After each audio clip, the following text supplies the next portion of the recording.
किसानों को राहत पहुंचाने के मद्देनजर सेवा सहकारी समिति बीहटा के माध्यम से यूरिया खाद का वितरण कार्य आज से हुआ प्रारंभ। जी हां, हम आपको बता दें कि यूरिया खाद की किल्लत से किसान विगत कई दिनों से परेशान हो रहे थे। उचेहरा पहुंच लंबी लाइनों में लग यूरिया खाद क्रय करने को मजबूर थे। किसानों को राहत पहुंचाने के मद्देनजर जिला प्रशासन के आदेशानुरूप अब सेवा सहकारी समितियों के माध्यम से यूरिया खाद का वितरण होना है। उसी क्रम में शनिवार को दोपहर 2 बजे से बीहटा गाँव में यूरिया खाद का वितरण कार्य हुआ प्रारंभ। लेकिन किसानों का आरोप है कि यहाँ 300 रुपये प्रति बोरी के हिसाब से किसानों को खाद वितरित की जा रही है। यह खबर लगते ही भारतीय किसान यूनियन सतना जिले के अध्यक्ष ठाकुर प्रसाद सिंह पहुंचे मौके पर और व्यवस्था को लेकर अपनी ओर से जताया विरोध और यहां की व्यवस्थाएं दुरुस्त कराने के संबंध में उन्होंने आला अधिकारियों से मांग की है।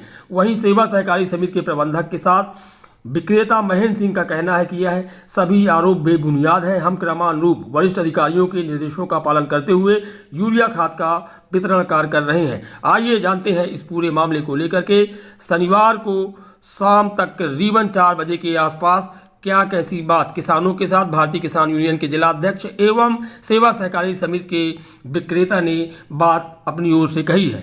10-10 बोरी खाद दी जा रही है और जो खातेदार कृषक है उनको 2 बोरी खाद दी जा रही है। जब मैंने यहाँ पर आकर के देखा, मैंने उनसे पूछा कि नहीं, तो यहाँ तो ये है कि कैश में तो मिलती नहीं होगी खाद, यहाँ पे मिलती है ना? वही तो बोल रहा हूँ मैं, कैश में मिल रही है। कैश में आदेश नहीं है, लेकिन हो गया किसान है तो हम उसके लिए मना नहीं कर रहे, लेकिन उनको 2 बोरी दें और जो खातेदार कृषक है 3 बोरी उनको लागू होना चाहिए। मैंने जब उस सेल्समैन से पूछा कि कितनी खाद तुम्हारे पास स्टॉक में है, उन्होंने ये कहा कि 100 बोरी के अंदर है। जब मैं अंदर जा करके देखा तो 300 बोरी के ऊपर खाद रखी हुई है।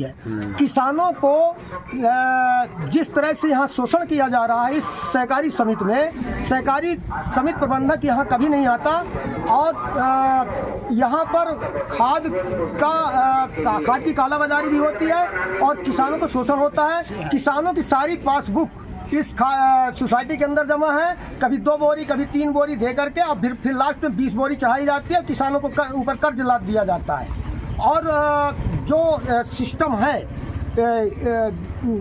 सहकारी समिति का, वो सारा सिस्टम फेल हो गया है। अपने आँखी से ये देखा कि नगद में खाद बट रही है। हाँ। अब मैं ये कहता था कि ऐसा करिए कि पहले आप परमिट में जो किसान सदस्य सोसाइटी में उनके माध्यम से खाद उनको दीजिए जिस तरह आपको देना हो, और फिर नगद भी दे दीजिए जैसा आपके आए। नगद में कितने दे? अच्छा, नगद में दे रहे हैं खाद यहाँ पे? हाँ, नगद में दिए हैं। कितने रुपए? 300 रुपये बोरी। किस गांव से आए हैं आप? बीहटा, मैं बीहटा प्रॉपर का हूँ। क्या नाम लिखते हैं? मैं रामानंद सिंह। खातेदारों को दे रहे हैं 2 बोरी 3 बोरी। अब कोई मान के चलिए कि आ ही गया गरीब, जिस चार के बाद खाता धारक नहीं है, 1-8 बोरी उनको दे देते हैं। अब जब एक्स्ट्रा खाद है नहीं तो कहाँ तक देंगे किसी को? जबरदस्ती कोई बोल रहे हैं 300 रुपए प्रति बोरी के हिसाब से। 300 रुपए नहीं मिलती है। ये लोग किसान अपने से 272 रुपए पर 80 रुपए दे देते हैं। जो निकालता है वो पल्लेदार तो वो लेता है, तो अपन इतने में देते हैं। अच्छा, ये जो बाकी बातें बोल रहे हैं वो अफवाह है? अफवाह है ही। किसान से पूछो, किसान जा रहा है चेहरा बेचारा 3 दिन में पाता नहीं है, तो यहाँ अगर दे दिए 5 रुपए पल्ले डाले, वहाँ भी तो पल्ले डाल ले रहा है।